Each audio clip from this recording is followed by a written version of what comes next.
সাম্প্রদায়িক সম্প্রীতি নষ্টের অভিযোগে বিজেপি বিধায়ক অসীম সরকারের বিরুদ্ধে মুসলিম ঐক্য মঞ্চের বিক্ষোভ, পেট্রাপোলে মিছিল ও থানায় অভিযোগ। সাম্প্রদায়িক সম্প্রীতি নষ্ট করার অভিযোগ তুলে বিজেপি বিধায়ক অসীম সরকারের বিরুদ্ধে পথে নামল মুসলিম ঐক্য মঞ্চ। শুক্রবার দুপুরে বনগাঁর ভারত বাংলাদেশ সীমান্ত এলাকা পেট্রাপোলের জয়ন্তীপুর থেকে পোস্টার ও প্ল্যাকার্ড হাতে নিয়ে কয়েকশো মানুষ বিক্ষোভ মিছিল করেন।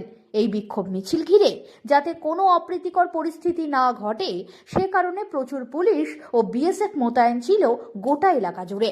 বিক্ষোভকারীদের অভিযোগ, বাংলাদেশের সাম্প্রতিক ঘটনার প্রতিবাদ করতে গিয়ে বিজেপি বিধায়ক অসীম সরকার ইসলাম ধর্মের পবিত্র গ্রন্থ কোরআন নিয়ে কুরুচিকর মন্তব্য করেছেন।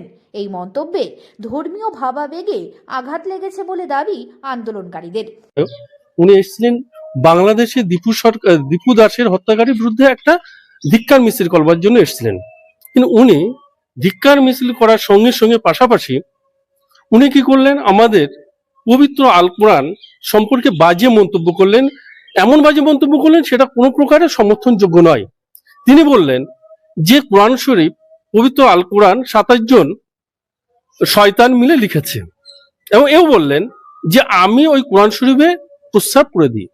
তিনি আরেকটা সবচেয়ে মস্ত বড় যে কাজটা করেছেন, তিনি বললেন যে কোরআন শরীফে এমন তথ্য আমার কাছে আছে যে অমুসলিমদের যেখানে পাও সেখানে হত্যা করো। এই যে তথ্যটা দিয়ে ওনার সঙ্গে আমরা চ্যালেঞ্জ করছি, এই ধরনের কথাবার্তা কোথাও যদি লেখা থাকে প্রাসঙ্গিক ছাড়াই কথাবার্তাগুলো বলেছেন। তাদের বক্তব্য, এই ঘটনার জন্য অবিলম্বে আইনি ব্যবস্থা গ্রহণ করা হোক। একই সঙ্গে আন্দোলনকারীরা স্পষ্ট করে বলেন, বাংলাদেশে সংখ্যালঘুদের ওপর যে কোনো ধরনের অত্যাচার আমরা সমর্থন করি না। বাংলাদেশ সরকার যেন দোষীদের বিরুদ্ধে কড়া ব্যবস্থা নেয়। তাদের আরও দাবি, দুপারের বাংলাতেই সংখ্যালঘুরা শান্তিতে থাকুক, বজায় থাকুক সাম্প্রদায়িক সম্প্রীতি।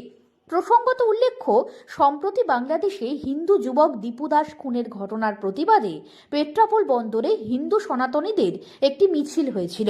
সেই প্রতিবাদ মিছিলে যোগ দিয়েছিলেন বিজেপি বিধায়ক অসীম সরকার। সেই ঘটনাকেই কেন্দ্র করে এবার শুরু হয়েছে নতুন রাজনৈতিক ও সামাজিক বিতর্ক। ঘটনাকে ঘিরে উত্তেজনা থাকলেও পরিস্থিতি বর্তমানে নিয়ন্ত্রণে রয়েছে বলে জানিয়েছে প্রশাসন।